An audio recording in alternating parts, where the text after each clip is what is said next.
Hi, beautiful people. I am recording this video, following up on my last one, which I put up as part of a blog series. And this is the next article that I had posted on my blog. For those who haven't watched my previous video, and I might actually just link it to this one, where I was talking about this blog series that I did a couple of years ago. I am actually just following on from that video, the I Love My Husband, but this post looks like it followed on from that initial post. So I just thought it was appropriate for me to read through that one, since that's how I'd written it some years ago.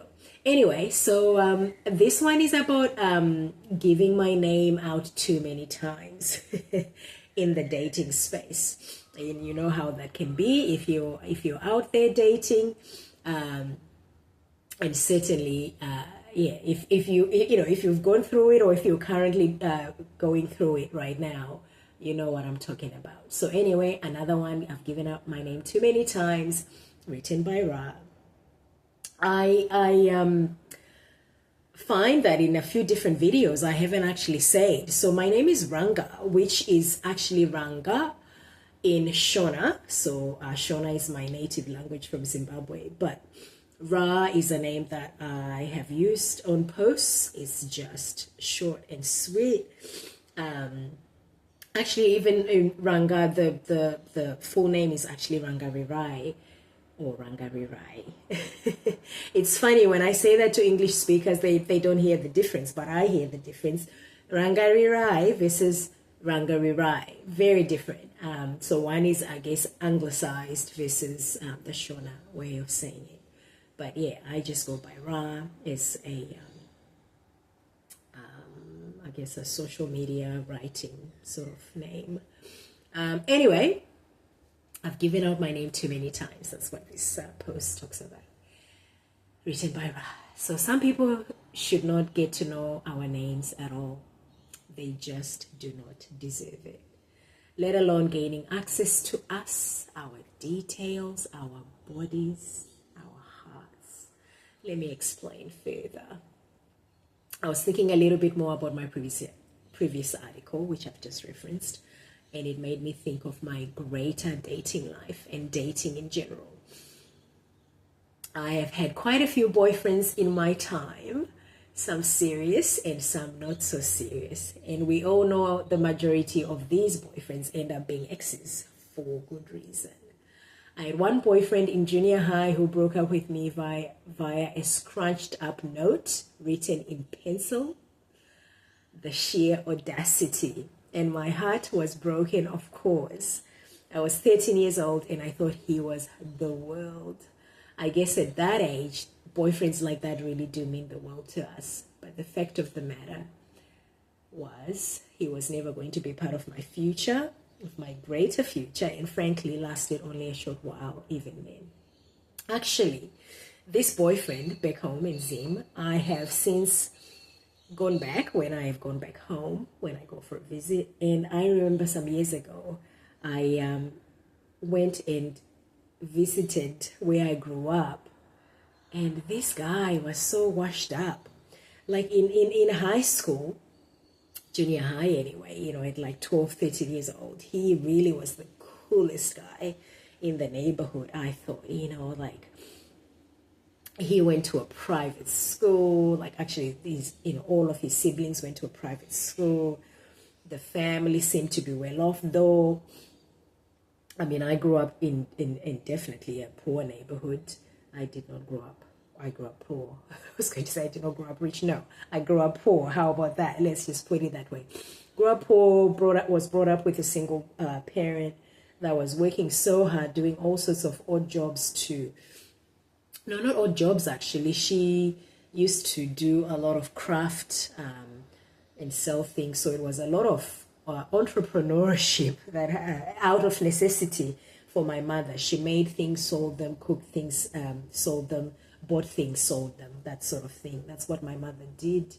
to send us to school, which, you had to pay for schools. We didn't, sadly, by the time we were going to school, we had to pay for school. I know previous generations did not have to pay for school in Zimbabwe, but yeah, things definitely had changed by the time I came along and was in school. Anyway, so that's what my mother did. But yeah, years ago, like I said, I went back home where I grew up, and you wouldn't believe this was the super cool guy, in those years. And maybe like 10 years later, he was just a washed up guy, hardly holding down a job. The family had lost the businesses that they used to have, and he was just a basic guy, sadly, very basic. So we pine over these guys that we don't even know what their future holds. And a lot of the times, isn't it, these people that are popular in high school, that's their peak. Sadly, that's their peak. You see them years later and they are just average Joe as average Joe can be. It's really sad. Anyway, that's what happened to him. I digress. I continue with the post. Anyway, a not so serious boyfriend once called me another girl's name by mistake, and I knew then that I was wasting my time with him. This was in my early 20s. Right through to my early 30s, I found myself pretty much dating the same boy, but with a different name. I was completely in love at one time with a guy who was totally married and lied about it the whole entire time I was with him. And you would think that when you discover this knowledge, one would just walk away with their remaining dignity and worth and seek greener pastures. No, not I. I hung on to him for a whole year before Grace stepped in and yanked me from that madness. He actually asked me to become his second wife. He was a Muslim guy, and he could have a second wife, I guess. Oh, excuse me. I just posted a previous video saying how I have been unwell this week. So please excuse the coughing and the teary eyes and the sniffles and the voice. Excuse it all. But we're persevering. Yes, he asked me to become his second wife, and for a split second, I actually considered it because I loved him, and for the longest, I used to say he was my true love. But then you actually ask yourself and say, well, if he really was your true love and he still jacked you up like that, how good of a love was that really, truly? So it wasn't true. Might have been some sort of love, but it wasn't a true love. Anyway, blindly in love, hopelessly seeking wholeness from the broken, a young woman unsure and uncertain of her identity. That's really truly who I was. And I met this guy at 20 years old, and we went back and forth for the next 9 years. Is that right? 7. And then he was quiet. He went away for 2 years, came back.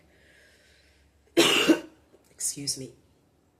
So met him from, when I was 20, broke up for the last time when I was 27. He went away for a couple of years. Actually, he was originally from Ghana. Came back to Australia. So he featured in my life when I was about 29. Oh, excuse me, just got a lash that went into my eyes. Anyway, and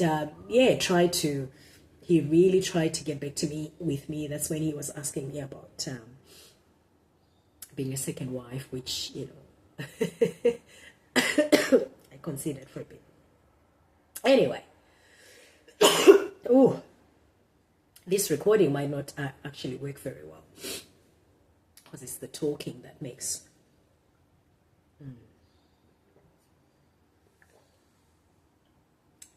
the throat sore again. Anyway, just one more paragraph. So my take, let's get to know who we truly are out there. Let's spend time with ourselves, pursuing our dreams, making platonic friendships, living life large and not desperately waiting for the fairy tale of Prince Charming to come and sweep us off our feet and rescue us from our lives of smallness. Great men are out there, and in due time, if we're minding our own business, being busy, productive, alive, serving, growing, building, etc., they will find us in the field making some boss moves in life. Don't give out your name and number until you know who you are and whose you are too, if you have a heavenly Father like I do. No point in pursuing someone else when you have not yet pursued yourself. Whole people attract whole people. And if we haven't fully done the work to love us, we will take any odd person who will give us a semblance of that. We deserve much more, much, much more. At least those have been my lessons. What's been your experience? Say hi and let me know your thoughts. Lavra. So yeah, do say hi and let me know your thoughts and experiences. I would be curious to know what your dating experience have been or are, if you're still in the dating pool. And yeah, let me know how that's been for you. And hopefully my musings are helpful to you.